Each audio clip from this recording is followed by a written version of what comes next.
I've got Salford War Memorials Project with me. I've got Emma, Deborah and Graham. I think you wanted to talk about some special event, didn't you, Emma? Funding, that's right. Yeah. I'm having a senior moment there. So. No, sorry. We are going to be having some very special events coming up next year, which we're hoping to run locally, where people can come along and enjoy live entertainment. We've got some professional vocalists and things coming along. We're hoping to have some good items to raffle off and things like that. It won't be expensive to get in, but the money that we're using, the fundraising that we're hoping to be able to get, which we are working at, it's been a long, slow process. We're actually putting that money towards restoration work, as and when that's going to crop up. It's quite frequent, actually. We're also needing things like paper and ink. You wouldn't believe the amount of paper and ink that we're going through. At the moment, we're running on a free website. Do come along to the website and log in and find out what we're doing and what we're all about. We need paper, we need ink, small donations, anything to keep us going at the moment, because some of this restoration work that we're going to be looking at doing is going to be costly. Some of the disused churches we've been in, for instance, they're wooden memorials, the paintings coming off, the names are being lost.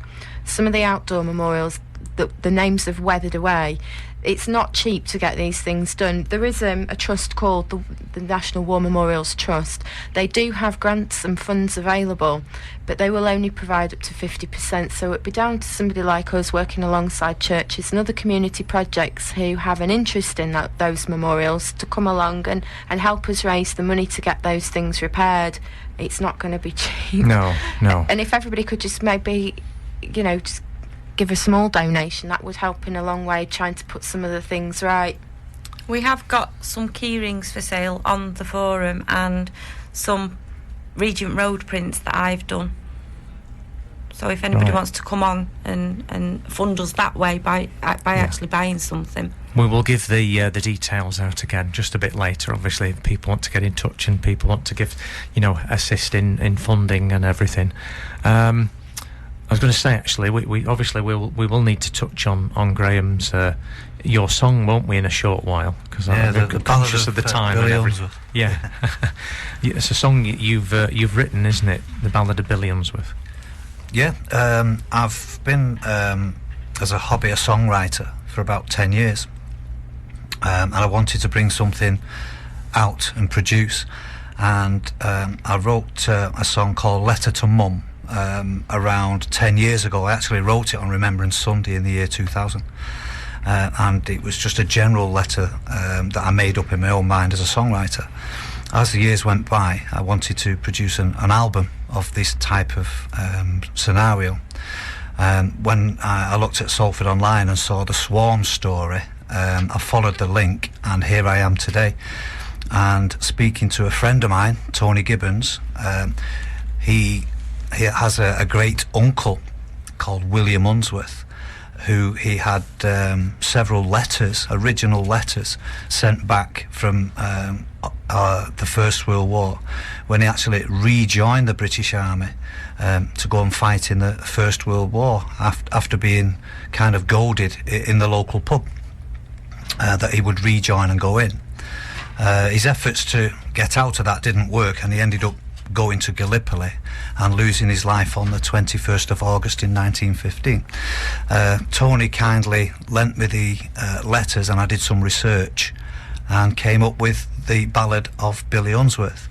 A friend of mine, Dave Hobson, who was in the band that I managed last year, is kindly helping me get the demo track down, and from that we will get the demo out and see if we can find some funding. The result of getting the record out, the profits will be split into producing more work and helping the Swarm. So that's another way of fundraising for the Swarm. Yeah, so hopefully we're going to... you're going to be able to come on the show and play that for us at some point, Graham. We're quite looking forward to that in time. I don't know when it'll be, but obviously we'll keep that in mind. It'd be nice to perform it live on the air, wouldn't it?